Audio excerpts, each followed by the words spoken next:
Parce que toutes les prédictions que je fais là-dessus sont vraies. Tous les mouvements, au niveau du sport, n'importe quoi. Et c'est comme ça qu'en vérité, j'ai guéri tous les gens que je vois. C'est simplement, je commence là-dessus. Il y a deux, trois choses en plus. Mais essentiellement, comment est-ce que je vois si un mouvement est correct ou incorrect? Basé sur la matrice du mouvement. Ok.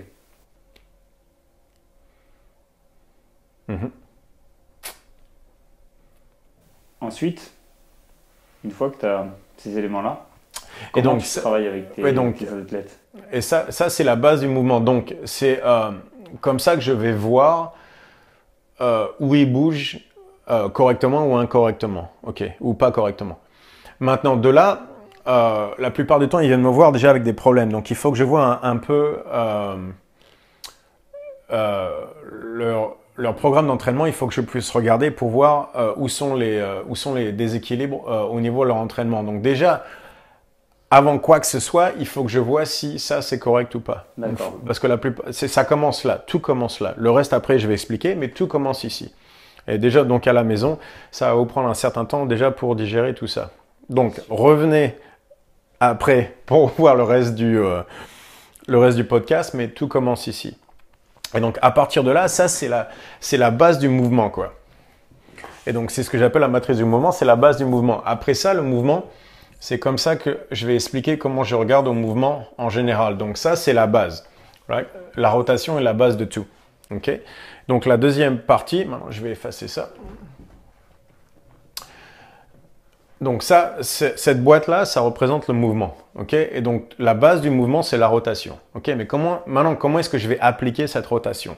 Donc il y a différentes manières d'appliquer la rotation.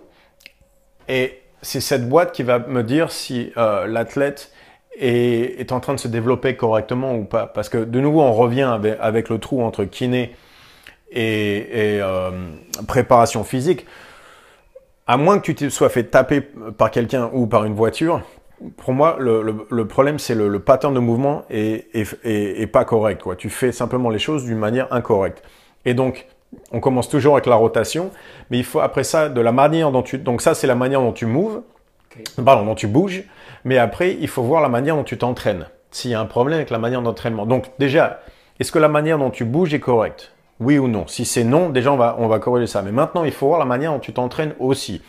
Donc, la manière dont les personnes s'entraînent, je vais passer au travers de ce filtre. Et le filtre, c'est ce que j'appelle la boîte, pour voir si la boîte est en équilibre ou pas. Donc le premier coin de la boîte, c'est qu'est-ce qu'est un mouvement? Personne n'a l'air intéressé à définir ce qu'est un mouvement. Qu'est-ce que c'est un mouvement? En anglais, on dit load, carry ou hold. Ok, donc en français, c'est soulever, porter ou soutenir. Si on regarde, un mouvement est une combinaison de ces trois choses-là. Donc soulever, on revient au tirer, pousser, squat et pivot. Et donc porter, c'est tout ce qui est ce qu'ils appellent les carries en strongman et tout ça. Ouais. Et soutenir, c'est tout ce qui est au niveau de la balance, de l'équilibre. Par exemple, farmer's walk, tous ces trucs-là. Donc n'importe quel mouvement est une combinaison de ces trois-là. Okay. Courir, c'est porter, son poids de corps. Le croix de fer, c'est soutenir. Donc, tout ce qui est balance sur gymnastique, c'est soutenir. Soulever, c'est tout ce qui est faire des pompes, faire le snatch, clean and jerk, tous ces trucs-là. Donc, tu vas toujours trouver ça comme n'importe quel mouvement, une combinaison de ces trois-là. Et donc, on a passé le dernier million d'années à évoluer par rapport à ça. Donc, tout ce qu'on a fait dans le dernier million d'années, vraiment, depuis 300 000 ans comme singe, c'est soulever, porter, soutenir. Ok. Donc, après ça, le deuxième, qu'est-ce que c'est? C'est tout ce qui est plan de mouvement. Ok. Les plans de mouvement. Donc, qu'est-ce qu'on a dans les plans de mouvement? On a ce qu'ils appellent le plan sagittaire. Donc, c'est tout ce qui est vers le haut, vers le bas. Ok. Frontal qui est tout ce qui est vers toi et loin de toi. Après, c'est ce qu'ils appellent un axe de mouvement, mais je l'utilise quand même. C'est ce qu'ils appellent le medium plane, c'est-à-dire la gauche comparée à la droite. Okay. Et tout ce qui est, ce qu'ils appellent le transversal, tout ce qui est rotation. Okay, donc ça, c'est vraiment les 4 manières de bouger. D'accord. C'est peut-être la première fois que je vais pouvoir donner à mes élèves une raison d'apprendre les plans de mouvement, ce qui se trouve au début du livre. Non, mais c'est vrai. Non, mais c'est très important. On sait jamais. Ouais. Mais donc il y a 3 plans de mouvement et un axe. Mais c'est parce que n'importe quel mouvement, tu vas pouvoir le mettre dans un des 4. Donc il faut pouvoir définir le mouvement. Si on veut pouvoir fixer les problèmes, il faut déjà pouvoir définir quels sont les problèmes. Et donc il me faut quelque chose pour définir qu'est-ce que c'est le mouvement. Le mouvement, c'est un de ces 3-là, dans un de ces plans de mouvement-là, quoi. Parce que sinon, comment est-ce que je peux expliquer où il y a un problème si je ne sais même pas où le problème commence? Donc il va pouvoir définir quels sont le contexte où le problème se développe. Et donc, le 3e coin, c'est tout ce qui est système d'énergie. Donc ça, il y a beaucoup de livres écrits là-dessus. Je le définis en 4, mais c'est en vérité, tout ça, c'est simplement pour faire ça de manière facile, pour pouvoir aller vite. Donc je fais de 1 à 40%, ce qui est endurance musculaire. Après, de 40 à 60, c'est ce qui est endurance. Pourcentage une répétition maximale. Okay. C'est endurance. 60 à 80, c'est ce qu'ils appellent l'endurance de force. Et 80 à 100, c'est la force. Donc l'idée, c'est simplement, quand je regarde un système d'entraînement, est-ce que tu tapes les 4? C'est aérobique, anaérobique. C'est simplement, c'est très simple, c'est simplement pour pouvoir... C'est beaucoup plus compliqué que ça, mais j'ai pas le temps. Donc je commence avec ça simplement dans mes séminaires pour que les gens puissent comprendre plus ou moins où je vais avec ça. Tu as le marathon contre le 5 km, contre le 800 mètres, contre le 400 mètres, 100 mètres, quoi. Tu vois ce que je veux dire? Pour que les gens comprennent plus ou moins où on est, quoi. Tu serais surpris de voir que c'est vraiment tout simple. Non, mais il y a des gens qui ne comprennent pas. Et les types de contractions ici. Ça, c'est le 4e coin. Type de contraction. Ça, donc, c'est le excentrique, concentrique et isométrique. C'est très important. Et pourquoi est-ce que c'est très important? Déjà, avant que je revienne là-dessus, pourquoi est-ce que c'est très important? Parce que pour moi, les muscles ont certains buts, on va dire, primaires. Je vais expliquer ce que je veux dire. L'évolution nous a donné certaines règles qu'il faut suivre. Donc, par exemple, les obliques. Ça se dit oblique en français? Ouais, les obliques, c'est parfait. Tout va bien. Quel est leur but primaire? Quel est le but primaire des obliques? À la maison, quel est le but primaire des obliques? Stabilisation, il y en a un avant ça. Ouais, maintien, j'allais dire. Maintien, mais il y en a un avant ça. Tu sais ce que c'est le but primaire? C'est de s'assurer que ta colonne vertébrale n'aille pas trop loin et ne casse pas quand tu tournes. Ouais. Donc c'est les freins, quoi. C'est les freins au niveau de la colonne vertébrale. Ok. Quel type de contraction? Si on résiste, c'est de l'excentrique. Excentrique. Combien de gens entraînent leurs obliques de manière excentrique? Pas beaucoup en salle de sport. Pas beaucoup. Et donc, exactement. Et donc, l'évolution nous a donné certaines règles à suivre. Ouais. Et la règle à suivre, c'est qu'il faut travailler les freins avant de travailler l'accélération. Parce que sinon, tu casses. Et donc, il y a des buts primaires pour chaque muscle. Et donc, pour les obliques, c'est d'abord comme frein. Donc, c'est d'abord la contraction excentrique. Donc, si tu ne travailles pas la contraction excentrique pour les obliques, tu vas nécessairement te faire mal parce que c'est ça le but primaire du groupe. Par exemple, le triceps. Qu'est-ce que c'est la contraction? Quelle contraction? Donc, quel but primaire est du triceps? C'est simplement pour pousser. Ouais. Donc, c'est essentiellement concentrique. Ouais. Si tu essaies de faire excentrique pour le triceps, tu vas regarder qu'il n'y a pas de fonction dans la nature où tu vas descendre un poids de cette manière-là, de manière forcée en excentrique. Si je veux descendre de cette manière-là, j'utilise les dorsaux, pas les triceps. Donc, ces triceps, premièrement, c'est concentrique. Donc, si tu essaies de faire beaucoup d'excentrique sur les triceps, tu vas te niquer le coude parce que les règles, l'évolution ne nous a pas donné ce levier-là. Ouais. D'accord. Et donc, c'est pour ça que tu vois tous les bodybuilders se faire mal au coude parce que tu n'es pas censé utiliser l'excentrique tellement au niveau pour les triceps. Quadriceps. Quel est le but primaire des quadriceps? C'est les pousser à nouveau. C'est pousser. Est-ce que tu es censé utiliser les quadriceps quand tu descends le squat? Tu veux utiliser quoi d'abord? Les fessiers. Et donc, contraction excentrique sur les quadriceps, c'est pas intéressant au niveau des leviers par rapport à la nature. Tu veux utiliser les fessiers et les ischio-jambiers, pas les quadriceps. Donc, même problème par rapport au niveau excentrique par rapport au quad, tu vas détruire le genou parce que les leviers qu'on a sont pas faits pour ça. Et donc, il est plus intéressant de développer les quads par rapport au concentrique que par rapport au l'excentrique. Mais les obliques, par exemple, c'est l'opposé. Et donc, tous les muscles comme ça ont des buts primaires par rapport au secondaire. Donc, si tu ne t'entraînes pas correctement par rapport à ça, tu ne t'entraînes pas par rapport aux règles que l'évolution nous a données, tu vas avoir un corps qui ne bouge pas comme il devrait, quoi. Contre nature. Contre nature. Clairement. Par exemple, tu ne peux pas accélérer après la capacité de tes freins, quoi. Tu peux, mais ce n'est pas une bonne idée. Donc, si tu essayes de tourner plus vite que la capacité de tes obliques pour freiner, tu vas avoir un problème. Et donc, tout est lié, tout est basé sur les types de contractions. Certains muscles vont vers un certain type de contraction. Et donc, il faut entraîner les muscles par rapport à ça. Ils sont liés à une certaine fonction.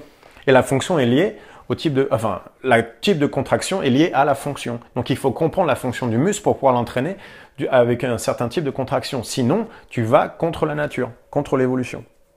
Et donc, c'est très important de comprendre ça. Et c'est là où beaucoup de gens se plantent. Et donc, tu as concentrique, isométrique, excentrique.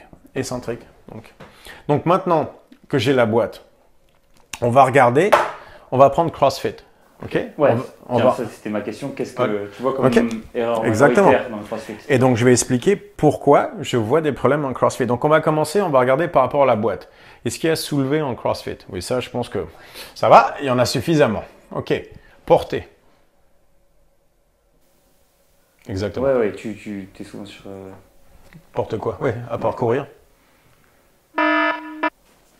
Ah, si tu... Ouais, ok. Si tu différencies porter de soulever, clairement. Oui, non, c'est pas la même chose. Non. Soutenir.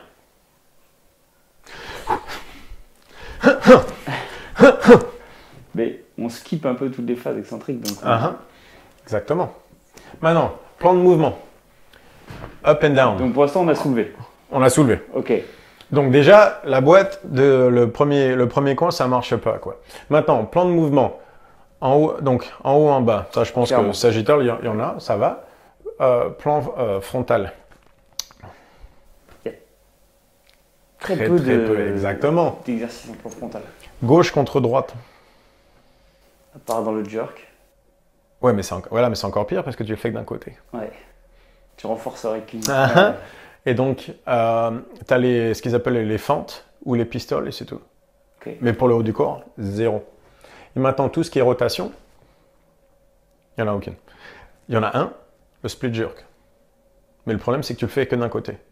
Et donc, tu bosses anti-rotation, ce qui est exactement ce que tu veux pour les obliques.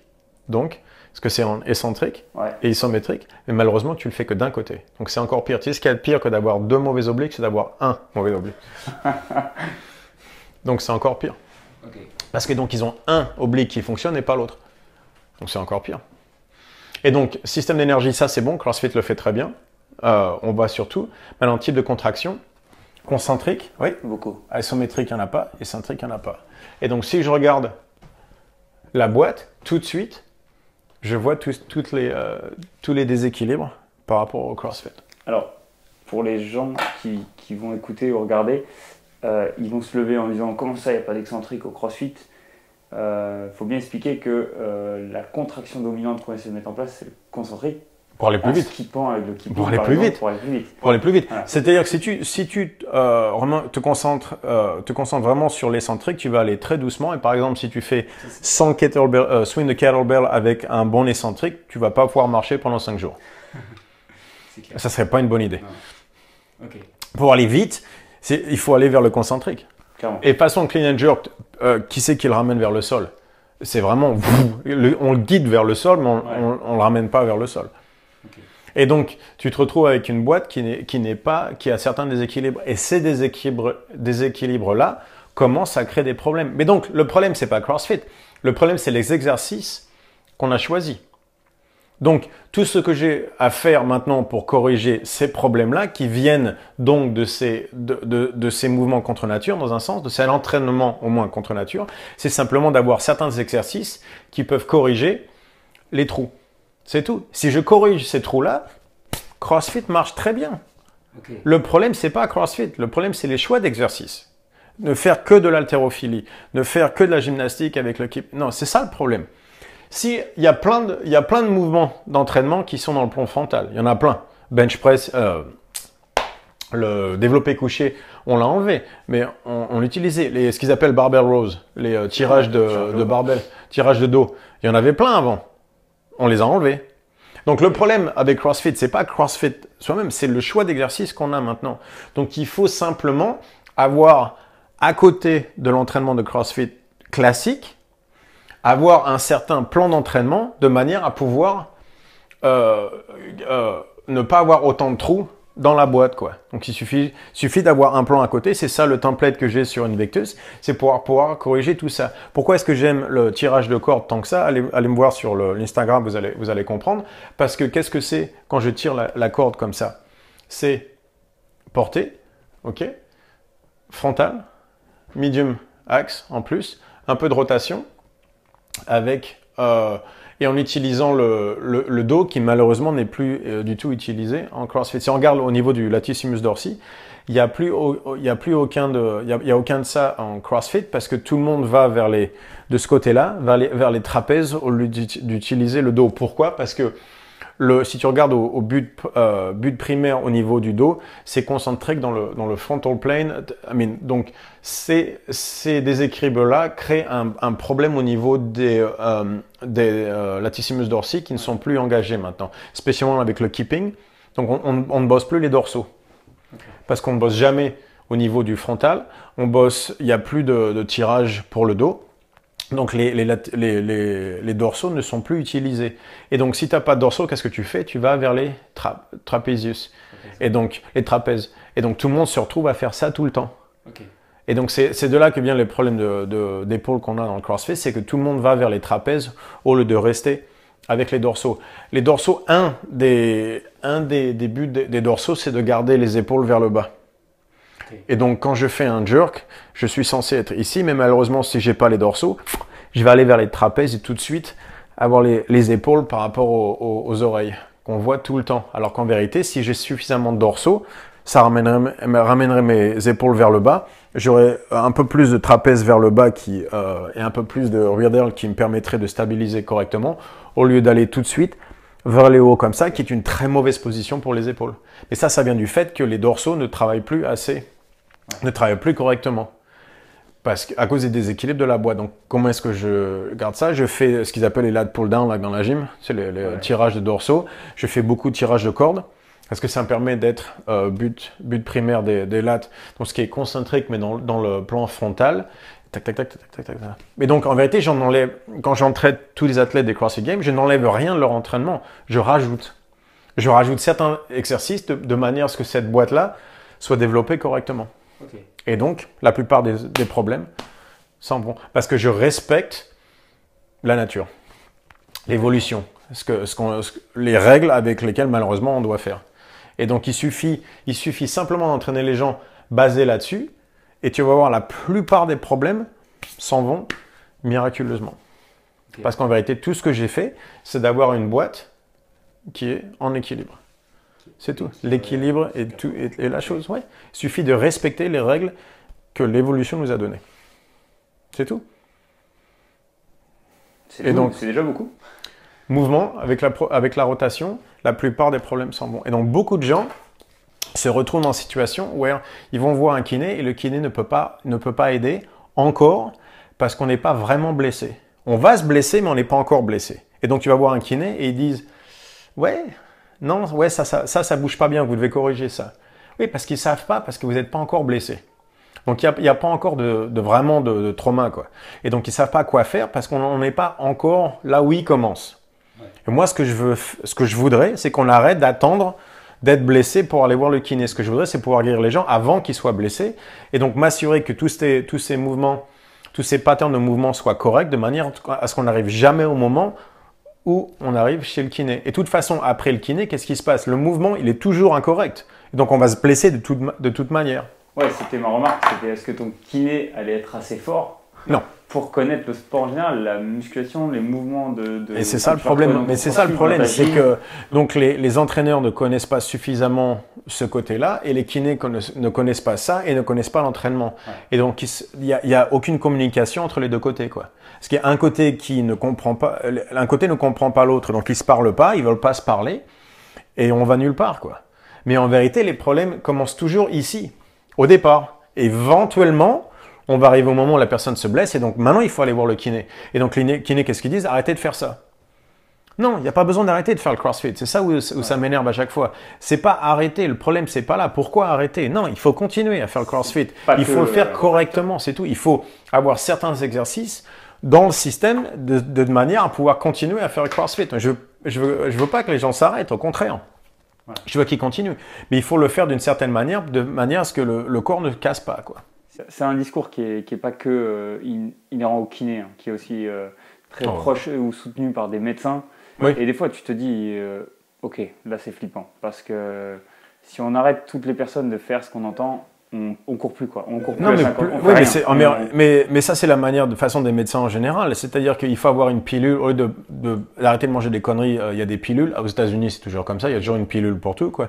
Et si on les écoute, on fait plus jamais rien. Mais moi, j'ai eu des kinés qui m'expliquaient qu'on n'est pas censé faire des mouvements, soulever des poids au-dessus de la tête, quoi. C'est mauvais pour les épaules. Il faut pas faire de squat en dessous du parallèle, que c'est mauvais pour les genoux. Et toutes ces conneries-là, je leur dis, mais comment est-ce qu'on a survécu aussi longtemps? Ouais. Vous avez regardé les singes, ils n'ont pas l'air d'avoir ces problèmes-là. Hein. Un gorille, on a 99,9% pareil. Ouais. Ok, pourquoi eux ils y arrivent et nous on y arrive? Donc ouais, c'est le 0,01% qui fait tant une différence au niveau de l'épaule et des genoux. Ouais. Et comment on a survécu aussi longtemps de toute façon? Donc non, c'est des conneries. Il faut pas arrêter de bouger. Il faut le faire correctement. Il y a certaines règles pour que le corps ne casse pas. On peut pas lutter en 40 ans contre 500 000 ans d'évolution, quoi. C'est tout. On a évolué d'une certaine manière. Il faut respecter les règles, c'est tout. Mais du moment que tu respectes les règles, le corps se marche très bien. Et donc j'ai eu le succès que j'ai eu, vraiment, c'est en adaptant tout ça à mes athlètes et les problèmes s'en vont. Au lieu de faire des espèces d'énormes corrections qui est une chirurgie ou 6 semaines avec toutes ces conneries-là et où je me sens mieux. Je me sens mieux. Bien sûr, vous avez arrêté de faire les conneries que vous faisiez avant. Bien sûr que vous vous sentez mieux. Mais... Ou de vouloir changer chaque mouvement réalisé aussi, qu'on voit aussi. Oui, mais de toute façon, changer chaque mouvement, ça ne changera rien parce que tu fais toujours la mauvaise rotation. Ouais. Donc tu passes 2 semaines à expliquer comment faire le kettlebell swing correctement, mais il est toujours en rotation externe. Donc de toute façon, il le fait mal. Par contre, une séance en rotation interne, problème avec le dos s'en va. Je sais parce que je l'ai fait. Okay. J'ai changé des soulevés terre en une session. Simplement en faisant rotation interne, le bas du dos, douleur au bas du dos, fini. Comment utiliser les dorsaux, douleur au niveau de l'épaule, fini. Je l'ai fait. Donc c'est comme ça que c'est pour ça que maintenant que je fais tous ces séminaires et tout ça, c'est pour expliquer tout ce système-là, quoi. Et donc c'est pour ça que je deviens, que les gens commencent à savoir qui je suis parce que j'ai mis tout ça, j'ai fait les prédictions, donc ça c'était correct, et je l'ai mis en pratique, et j'ai eu les athlètes, et je les ai, pas guéris, mais je les ai dans un sens. Okay. Mais c'est simplement en changeant le mouvement de manière à le faire de manière correcte. Et donc c'est pas chirurgie, c'est rien de tout ça, ouais. C'est simplement bouger correctement, et la douleur s'en va. Okay. Vous ne bougez pas incorrectement parce que vous avez mal parce que vous bougez. Ouais. De manière incorrecte. Et donc mon truc c'est, mais on peut pas simplement dire à quelqu'un, oh vous devez bouger correctement. Si c'était aussi facile, il le ferait déjà, quoi. Malheureusement. Bah, sinon il le ferait déjà. Pourquoi est-ce que personne n'a bougé de manière incorrecte en se réveillant le matin, en se disant, aujourd'hui, je vais bouger de manière incorrecte. J'ai envie de faire ça. Les gens ils font déjà ce qu'on leur dit et peut-être qu'ils sont plantés, simplement, ils sont pas naturellement bons en la rotation interne ou quoi que ce soit. Mais donc, il faut pouvoir voir où le problème commence et pouvoir avoir un système pour pouvoir analyser ça et dire, le problème commence ici et c'est ça que je vais bosser. Et donc, le type de rotation, et ça, c'est le système d'entraînement. Entre ces deux-là, j'ai fixé tout le monde. Ok. Ça fait énormément d'informations en un podcast et j'espère que les c'est pour ça qu'on l'a enregistré. Ouais, sinon on est plus mal barré. Donc en tout cas pour les Français, parce que je sais que tu publies et tu donnes énormément d'informations, tu donnes énormément de clés en ce moment sur Internet. Si c'est un bon prétexte pour les Français de se mettre à l'anglais, let's go. Et alors on va laisser ça un petit peu de côté parce que je sais que ça va beaucoup plus loin que ça pour avoir suivi ces semaines. C'est assez suffisant pour une podcast. Ça va très loin, mais je trouve ça énorme et je pense que les gens vont se rendre compte un petit peu de l'impact du système. Je veux simplement que les gens commencent à penser, c'est tout. Ouais. Même si vous ne me croyez pas, ça ne me dérange pas. Allez trouver votre système et on va voir si à l'arrivée, on va arriver aux mêmes conclusions ou pas. Je demande à personne de me croire. Me croire, ça serait une religion. C'est pas ça que je veux. Ce que je veux, c'est la science. Donc, regardez ça de manière critique. Je veux que tout le monde soit extrêmement critique de tout ça. Essayez de m'expliquer où j'ai tort. Et créez votre système au niveau de la rotation et tout ça, au niveau de la matrice du mouvement. Expliquez-moi où j'ai tort et amenez-moi une meilleure solution. Okay. Et donc, si vous pouvez m'expliquer pourquoi j'ai tort et me montrer une meilleure solution, je ferai ce que vous dites. Pour tous ceux qui veulent te suivre maintenant, sur Instagram, StrongFit1. Ouais. Ou sinon, strongfit.com, tous ces trucs-là. Mais de toute façon, honnêtement, pour moi, ça n'a aucune importance parce que c'est pas par rapport à moi. Rien de tout ça n'est pour moi. Ce que je veux faire, je le dis, je suis un humaniste d'abord, c'est aider les gens. Donc rien de tout ça n'est par rapport à moi. Je veux pas que les gens soient fascinés sur ce que je fais. Je veux que les gens réfléchissent et regardent. On va pas se planter devant en disant waouh, c'est beau la Joconde. Exactement. Ou disant oh, il a dit que c'est pas la Bible non plus quoi. Ouais. C'est un système. Regardez le système. Je suis sûr qu'il y a des trucs qu'on peut faire mieux. Mais regardez le système. Comprenez le système, expliquez-moi où j'ai tort, faites-en un meilleur. Et vous pourrez guérir vos personnes à votre gym au lieu de compter sur moi pour le faire. Je serai heureux le jour où je n'ai plus de travail. Parce que ça veut dire que tout le monde fera le leur. Ouais. Si vous faites votre travail, j'en ai plus. Et c'est ça que je veux. Je vais arriver à un moment donné où j'ai plus de travail. Parce que ça veut dire que tous les coachs font leur boulot tellement bien que tous leurs gens se retrouvent sans blessure. Et donc, j'ai plus de travail. Okay. C'est ça mon goal, en vérité. Sur les prochains séminaires, donc on peut s'attendre à te voir en France aux alentours de peut-être juin de l'année prochaine. C'est ce que j'ai compris. Donc c'est la personne qui s'occupe de tout ça, qui est Wendy, m'a dit qu'elle est en train de parler avec quelqu'un qui s'appelle Julien Assaï sur Facebook. Et donc peut-être pour juin. Je serai en Europe en janvier, mais ça sera vers la Hollande et l'Allemagne. D'accord. J'ai une question que j'ai posée aux autres personnes que j'ai podcastées. Du coup, c'est pour donner des idées, parce que je pense que c'est un énorme pouvoir, le pouvoir du livre. Si tu as un ou deux bouquins à conseiller aux gens. On a commencé ce qu'ils appellent le book club. Ouais. Le club de livres. On a commencé. Okay. Et le premier livre, c'était La guerre des trous noirs de Leonard Susskind. Ok, il est peut-être pas en français. Il est traduit, je crois pas. Peut-être. Je crois que j'ai checké. T'as regardé The Black Hole World. Ouais, The Black Hole World. Le Black Hole World by Leonard Susskind. C'était exceptionnel. Susskind et Hawkins. C'était exceptionnel cette histoire. Okay. Et c'est une autre raison de se mettre à l'anglais. Ouais, et je ferai un petit texte là-dessus sur cette histoire. Et donc il y a beaucoup de livres comme ça, mais la plupart sont en français. Mais honnêtement, avant de commencer à lire, il faut apprendre à lire. Ce que je veux dire par là, c'est pas simplement l'alphabet, mais pouvoir lire et comprendre en même temps et assimiler l'information et tout ça. Et donc commencer avec les classiques, quoi. Ouais. Et Platon, Socrate, et commencer avec les classiques. Et après ça, le truc, c'est essayer d'être plus intelligent. Donc comprenez ce qui est mathématique suffisamment de physique. Essayez simplement d'avoir l'intelligence qui englobe un peu tout, quoi. Un esprit bien fait est mieux qu'un esprit bien... C'était Montaigne qui avait dit ça. C'était comment il avait dit ça? Un esprit bien fait est mieux qu'un esprit bien plein. Montaigne avait elle avait dit mieux que moi en parlant de ça, mais l'idée c'est ça, c'est essayer de, c'est pas mieux, plus n'est pas mieux. Mieux est mieux, plus n'est pas mieux. Qualité, pas la quantité. Donc essayer simplement d'être, mais lire simplement des livres par rapport à l'entraînement n'est pas assez. Il faut être intelligent de manière générale, quoi.